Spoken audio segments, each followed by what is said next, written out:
할렐루야. 좋으신 예수님의 이름으로 사랑하는 오메가 교회와 비전 스테이션 해외에 있는 모든 지체들께 문안드립니다. 오늘은 9월 7일 월요일이고요. 오늘 우리에게 주신 말씀은 요한일서 2장 말씀입니다. 오늘도 하나님의 크신 사랑이 여러분 가운데 함께 하시기를 축복합니다. 요한일서의 핵심은 하나님과의 교제, 사귐이라고 했습니다.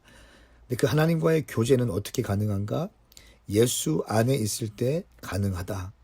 왜냐하면 우리는 죄를 지은 존재이기 때문에 죄를 가지고는 하나님과 온전한 사귐과 교제가 불가능해지기 때문에 우리의 대속자이신 예수 그리스도를 통해서 우리의 죄가 사해지고 또 죄 용서함 받은 우리가 하나님의 자녀로서 하나님 앞에 진실된 사귐과 교제를 할 수 있는 특권이 부어진다라고 하는 것이 요한일서 전체의 핵심 말씀이라고 말씀드렸습니다. 여러분, 다윗과 사울의 차이가 무엇입니까? 다윗은 끊임없이 하나님의 은혜를 구하는 삶이었습니다. 다윗도 범죄했고 다윗도 넘어졌습니다. 그런데 하나님의 은혜를 구하는 삶이었어요. 사울은 무엇입니까? 사람의 인정을 구하는 사람이었다는 것입니다. 다윗은 철저하게 하나님의 은혜를 구하고 사울은 철저하게 사람들의 인정을 구했습니다. 여러분, 하나님과의 교제의 출발점은 무엇인가요? 우리가 하나님과의 교제에 들어가기 위해서 가장 먼저 해야 되는 것은 무엇입니까? 우리는 지금 어두운 가운데 있습니다. 우리는 세상 가운데 있죠. 또 우리는 시시각각으로 또 죄를 짓게 됩니다. 생각으로, 또 우리의 입술로, 우리의 행동으로, 우리의 마음으로 범죄를 하게 됩니다. 그런데 우리가 어떻게 빛이신 하나님께 들어갈 수 있습니까? 예수님을 통해서 가능하죠. 예수님을 통해서 어두움에 있던 존재들이 빛으로 옮겨줄 수 있는 것입니다. 할렐루야. 그렇기 때문에 우리 신앙생활에 가장 중요한 것은 예수님의 십자가의 사랑을 내가 받아들이는 것입니다. 예수님의 십자가의 사랑을 받아들인다는 것은 나는 죄인이었다는 것을 고백하는 거예요. 그리고 내 혼자 구원받을 수 없다는 것을 인정하는 것이고, 나의 공로가 아니라 나의 죄를 깨끗게 하실 예수 그리스도의 십자가의 공로로 나는 구원받았다는 사실을 인정하는 겁니다. 할렐루야. 그렇게 나는 죄인이었지만 예수님의 공로로 하나님의 자녀 될 수 있는 특권을 얻은 자에게 주어질 것은 무엇입니까? 이제는 감사와 기쁨인 것이죠. 주장할 수 없습니다. 내 것을 막 강조할 수 없습니다. 또 자기 것을 막 주장할 수 없는 거죠. 하나님 나라를 꿈꿔야 되고 교회를 생각해야 되고, 이것이 성숙한 성도들의 바람직한 모습이라는 것입니다. 오늘 저는 여러분의 삶 가운데 하나님의 크신 사랑 임하기를 원하며 주님과의 깊은 교제가 있기를 원합니다. 저는 오늘 말씀을 크게 세 단락으로 나누어 보았습니다. 1절부터 6절까지 하나님의 말씀을 지키는 자. 하나님의 말씀을 지키는 자.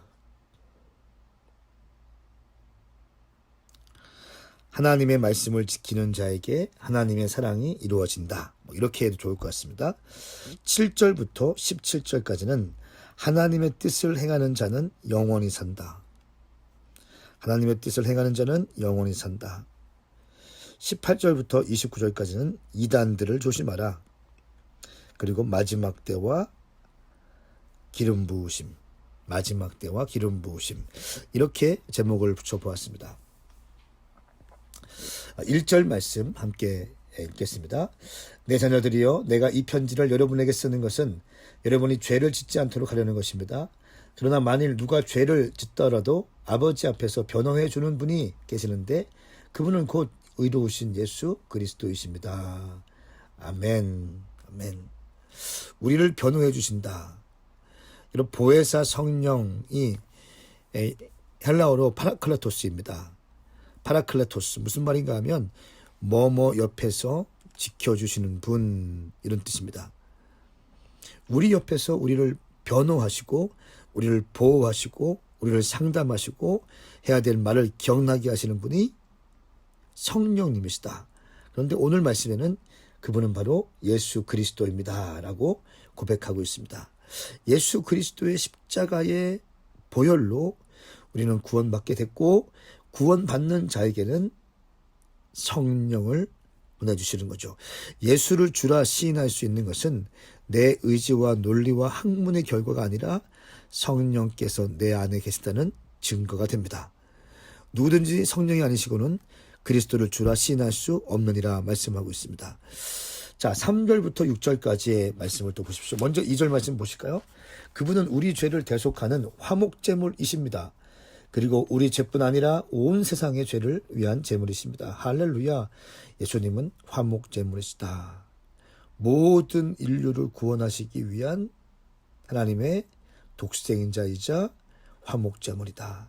하나님과 인간과의 관계, 죄 때문에 어긋나 있고 깨어져 있는 관계, 죄로 인해서 하나님께 가까이 갈 수 없던 우리 인생 가운데 예수님께서 스스로 십자가를 지시고 보혈의 피를 쏟아주심으로 하나님과 우리 안에 모든 죄를, 모든 저주를 제거하여 주셨습니다. 그리고 우리는 그 보혈을 믿는 자마다, 예수의 십자가의 공로를 믿는 자마다 하나님의 자녀가 되는 놀라운 권세를 얻게 된 것입니다. 3절부터 6절까지의 말씀을 보시면 너희가 정말 화목 제물이신 예수 그리스도를 믿느냐? 그러면 하나님의 계명을 지켜야 된다. 예수를 아는 사람은 하나님의 말씀을 지킨다. 더 이상 내 마음대로 살지 않는다. 4절 말씀 보십시오. 하나님을 안다고 말하면서 하나님의 계명을 지키지 않는 사람은 거짓말장이이며 진리가 그 안에 있지 않습니다. 하나님을 압니다. 예수님을 압니다. 내가 교회 다니고 있습니다. 직분자입니다.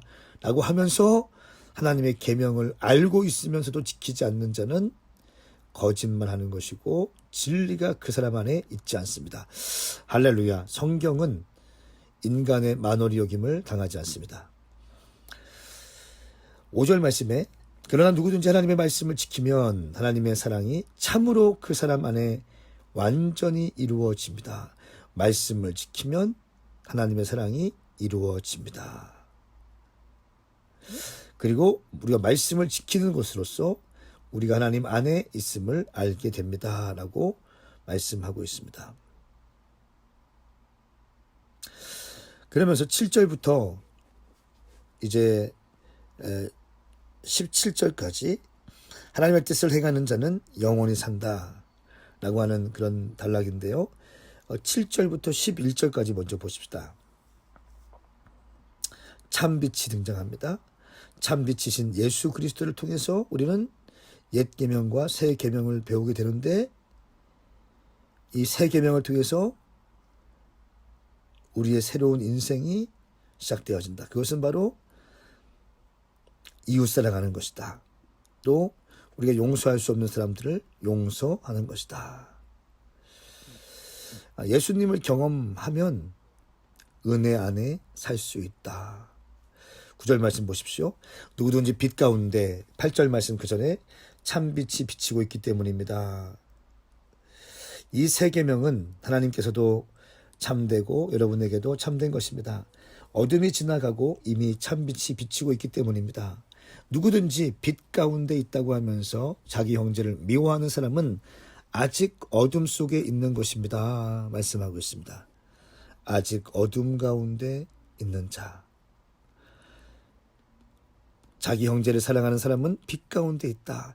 형제를 미워하는 사람은 어둠 가운데 있고 형제를 사랑하는 사람은 빛 가운데 있다. 여러분, 이 땅 살아갈 때 내 마음에 꼭 맞는 사람들 다 있습니까? 그렇지 않죠. 참, 이 사람이 우리 부서에 없으면 내가 너무 좋겠는데, 이 사람이 우리 사업장에 없으면 너무 좋겠는데, 이 사람이 우리 셀, DNA 처치에 없으면 너무 좋겠는데 라고 하는 그 사람이 있지 않습니까? 그 사람을 예수님의 십자가의 사랑으로 환영하고 용납할 수 있어야 된다는 것입니다. 그 사람, 그 형제를 미워하면 아직 어둠 가운데 있다고 말씀하고 있습니다. 굉장히 무서운 말씀이죠. 그런데 그 형제를 사랑하면 너는 빛 가운데 있는 것이다. 저는 축복하고 선포합니다. 우리 사랑하는 정말 귀하신 오메가 교회 장년들과 청년들, 여러분 마음 가운데 나는 누구든지 다 용납하리라. 누구든지 다 풍부하리라. 또 누구든지 약점 다 있으니까 강점만 보고 나아가리라. 이런 마음을 품으십시오. 그럴 때 우리는 빛 가운데 거할 수 있게 되는 것입니다. 12절 말씀. 자녀들이여 내가 여러분에게 쓰는 것은 여러분의 죄가 그리스도의 이름으로 용서되었기 때문입니다. 죄 가운데 있던 우리가 예수님의 이름으로 용서받은 것을 의미합니다. 그렇기 때문에 죄 용서함 받은 우리가 해야 될 것은 무엇입니까? 은혜와 감사이죠. 하나님의 은혜에 감사하며 즐거워하는 것이죠. 그렇기 때문에 나도 죄인이었던, 영원히 저주받을 수밖에 없던 인생이었는데 예수님의 십자가에 죽으신 은혜와 또 그 놀라우신 사랑으로 인하여 나는 죄의 모든 것이 사해졌죠. 그렇기 때문에 감사한다고 했지 않습니까? 그렇기 때문에 용서함 받은 죄인인 우리가 내 주변 사람들을 용서하고 사랑해야 되는 것은 어쩌면 의무가 아니라 필수일 것입니다. 왜? 나도 용서함 받은 죄인이기 때문에. 할렐루야. 할렐루야. 이 마음이 있다면 우리는 형제 자매를 사랑할 수 있게 되는 것입니다. 그럴 때 하나님의 크신 은혜가 부어지는 거죠. 14절 말씀 보세요. 하나님의 말씀이 당신 안에 거하면 악한 자를 이길 수 있다 말씀하고 있습니다. 14절 하반절입니다. 여러분이 강하고 하나님의 말씀이 여러분 안에 거하시면 여러분이 그 악한 자들을 이겼기 때문입니다 말씀하고 있습니다. 하나님 말씀이 우리 가운데 거하면 악한 자, 어둠의 영들을 이길 수 있다라고 말씀하고 있습니다. 그러면서 이 세상을 사랑하지 말 것을 말합니다. 여러분은 이 세상에 있는 것들을 사랑하지 마십시오. 누구든지 세상을 사랑하면 아버지의 사랑이 그 사람 안에 있지 않습니다. 세상을 사랑하는 자는 아버지의 사랑이 그 안에 있지 않다. 놀라운 말씀 아닙니까? 다시 한번요. 세상을 사랑하면 아버지의 사랑이 그 사람 안에 있지 않습니다. 우리가 두 마음 품을 수는 없는 것이죠. 세상도 사랑하고 하나님도 사랑하고 세상도 사랑하고 교회도 사랑하고 이럴 수는 없습니다. 이게 두 마음이죠. 양다리 걸치는 겁니다. 말이 좋아서 사랑한다고 하는 거지 내 살고 싶은 대로 살겠다는 것입니다. 누구든지 세상을 사랑하면 아버지의 사랑이 그 사람 안에 있지 않습니다. 여러분, 세상을 사랑하지 마십시오. 하나님을 사랑하십시오. 말씀을 사랑하십시오. 16절. 그렇기 때문에 이는 세상에 있는 모든 것들 곧 육신의 탐욕과 안목의 정욕과 세상살이의 사랑은 아버지에게서 온 것이 아니라 세상으로부터 온 것이기 때문입니다. 세상에 있는 모든 것들 세 가지가 나오죠. 육신의 탐욕, 안목의 정욕, 세상살이의 사랑. 무슨 말입니까? 육신의 탐욕은 음란한 욕망을 의미합니다. 세상 사람들이 음란한 욕망, 성적 타락과 방종 가운데 있다는 것입니다. 이것을 사람들이 사랑한다는 거예요. 아내가 있으면서도 아내 외에 다른 여인과의 관계를 통해서 만족감을 누리고 그런 세상의 문화들, 동성애의 문화들, 이 모든 것이 세상의 가치라는 것입니다. 그런데 안타까운 것은 교회 안에도 이런 세상적인 세큘러, 세상적인 세속적인 영들이 들어와서 이게 거룩성을 유지해야 될 교회에서 세상과 똑같은 모습을 볼 때 참으로 우리는 눈물로 회개하고 기도해야 할 때인 줄 믿습니다. 자, 두 번째는 안목의 정욕이라고 했어요. 안목의 정욕. 무엇입니까? 눈으로 바라보는 육신적인 아름다움을 추구하는 거예요. 눈으로 바라보는 육신적인 아름다움을 추구하는 거예요. 눈의 즐거움을 위해 살아가는 것. 여러분, 눈의 즐거움을 위해 살아가는 것 또한 세상으로부터 오는 죄입니다. 세 번째는 세상살이의 자랑, 이렇게 말씀하고 있습니다. 뭡니까? 세상살이의 자랑. 세상에서 살면서 내 자랑할 수 있는 거 뭐가 있을까요? 내 명예가 있죠. 돈 좀 있는 사람들은 내 돈을 자랑합니다. 돈이 내 신용이고 돈이 내 젊음이고 돈이 나의 정체성이라고 믿는 사람들이 있습니다. 돈이 나의 자랑이다. 그리고 권세, 내가 얼마나 힘이 있느냐, 우리 집의 크기, 내가 어떤 차를 타고 다니고, 내가 어떤 브랜드 옷을 입고 다니고, 이 모든 것들 세상살이의 자랑이라는 것입니다. 이것들을 자랑하지 말라. 이것은 아버지에게서 온 것이 아니라 세상으로부터 온 것이기 때문이다. 여러분, 또 한 가지 말씀드리고 싶은 것은 이런 세상살이를 자랑하는 사람들이 여러분 주변에 있을 겁니다. 신랑 잘 만나서 외제차 타고 다니면서 큰 집에 살고 떵떵거리고 살고 그런 사람도 있을 수 있을 것이고, 또 돈 많은 부모님 만나서 그 아들 딸들이 편하게 뭐 살 수도 있을 것이고, 이렇게 다양한 것들, 또 내가 열심히 살아서 좋은 데 취업하고 또 승진되고 하면서 자라가는 것들, 이런 얘기들을 여러분 왕왕 들을 것입니다. 그런데 여러분들이 정말 주님 앞에 깨어있고 말씀을 사모하며 기도하는 사람이며 정말 예수 그리스도의 구원, 십자가의 그 죽으심으로 내가 구원받은 것을 아는 존재라고 한다면 그것으로 인하여 마음이 아프거나 배 아프거나 이렇게 하지 마십시오. 세상 사람들이 부러워해야 될 것을 거듭나고 구원받은 당신이 부러워하지 마십시오. 할렐루야. 세상 사람들의 방식입니다. 우리는 이 땅에서의 마무리 시간들을 다 주님께서 계산하실 것입니다. 그리고 주의 심판대 앞에서 주님께서 우리를 심판하실 것입니다. 그때 주님 품에 어여치 안길 수 있는 여러분, 또 제가 될 수 있기를 축복합니다. 그렇기 때문에 17절 말씀, 세상도 사라지고 세상의 정욕도 사라지지만 하나님의 뜻을 행하는 사람은 영원히 살 것입니다. 아멘. 세상도 사라지고 정욕도 사라지고 모든 것이 사라지지만 엄청난 재정, 명예, 욕망들, 권세들, 이 모든 것들이 사라진다는 것입니다. 그러나 하나님의 뜻을 행하는 사람은 영원히 살 것입니다. 할렐루야. 제가 킹덤 컨퍼런스 설교할 때 영원히 변하지 않는 것 세 가지에 대해서 말씀드렸어요. 첫 번째, 하나님 영원하십니다. 두 번째, 하나님의 말씀은 영원합니다. 세 번째, 뭐라고 했습니까? 하나님의 뜻을 행하는 사람은 영원히 살 것이다. 할렐루야. 하나님의 뜻을 행하십시오. 당신은 영원히 살 것입니다. 영원히 복된 삶을 살 것입니다. 영원히 모든 사람들이, 이 땅의 사람들이 흠모할 만한 삶을 영원히 살게 될 것입니다. 이것이 바로 예수 믿는 사람의 정체성이고요.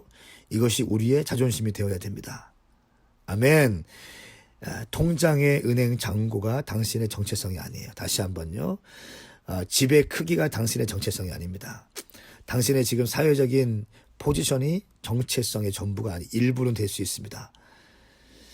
우리는 하나님을 믿는 하나님의 아들, 딸로서 하나님의 뜻을 행하는 자로서 영원한 생명을 허락받은 자인 줄 믿습니다. 이것이 우리의 정체성이라는 거예요. 그렇기 때문에 강하고 담대하시기를 축복합니다. 자, 18절부터 이제 마지막 절까지는 이단들을 조심하라, 이렇게 제목을 붙여왔다고 말씀드렸습니다. 그러면서 눈에 띄는 단어가 있습니다. 적그리스도, 그리스도를 적대하는 사람, 그리스도를 적대하는 사람. 개역개정에는 적그리스도. 또 두 번째는 기름 부음을 받았고, 이것이 한 4번쯤 나옵니다. 자, 여러분, 기름 부음이 뭡니까? 성령님을 의미합니다. 성령님은 기름 부음, 비둘기, 바람, 불, 이렇게 비유적으로 많이 언급되어 있습니다. 성령님의 역할이 무엇입니까? 우리를 거듭나게 하시죠. 내가 죄인 된 것을 알게 합니다. 말씀을, 성경을 깨달아 알게 합니다. 20절 말씀 보실까요? 20절. 그러면 대체 누가 거짓말쟁이입니까? 예수께서 그리스도이심을 부인하는 사람이 아닙니까? 아버지와 아들을 부인하는 사람이 곧 적그리스도, 적대자입니다. 이렇게 말씀하고 있어요. 적그리스도가 누구인가? 예수 그리스도를 부인하는 자들, 아버지와 아들을 부인하는 자, 예수를 부인하는 자. 여러분, 이 성령이 아니고서는 예수를 그리스도라 시인할 수 없습니다. 자, 그럼 기름 부으심은 무엇입니까? 빛 가운데 거하는 자의 특징이 뭐예요? 하나님의 계시는 논리와 학문이 아닙니다. 하나님께서 보여주시는 계시, 깨달음은 논리와 학문으로 되는 것이 아니라 성령으로 깨닫게 되는 것입니다. 그러므로 우리는 적그리스도와 어둠의 영에 미혹되지 않아야 됩니다. 기름 부음을 받을 때, 성령의 기름 부음을 받을 때 우리는 적그리스도와 어둠의 영들에 미혹되지 않을 수 있습니다. 자, 18절 말씀 보세요. 마지막 때 특징이 등장합니다. 18절. 지금은 마지막 때입니다. 그리스도를 대적하는 사람들이 올 것이라고 여러분이 그들대로 지금 그리스도를 적대하는 사람들이 많이 있습니다. 그래서 우리는 지금 마지막 때인 줄 압니다. 말씀하고 있습니다. 마지막 때인 줄 압니다. 마지막 때 특징이 뭘까요? 적그리스도의 출현.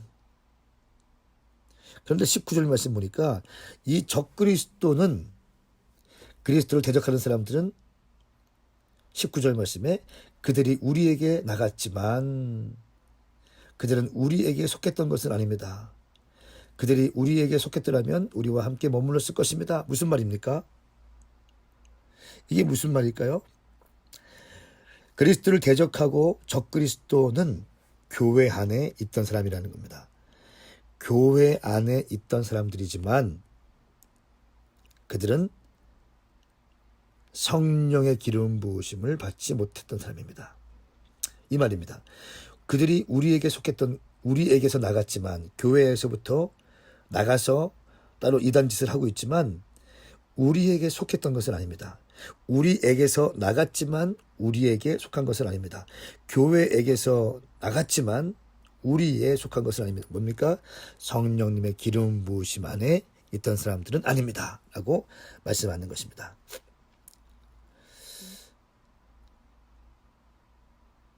여러분 21절 22절 말씀에 우리는 말씀을 볼 수 있어요. 예수가 그리스도임을 부인하는 자.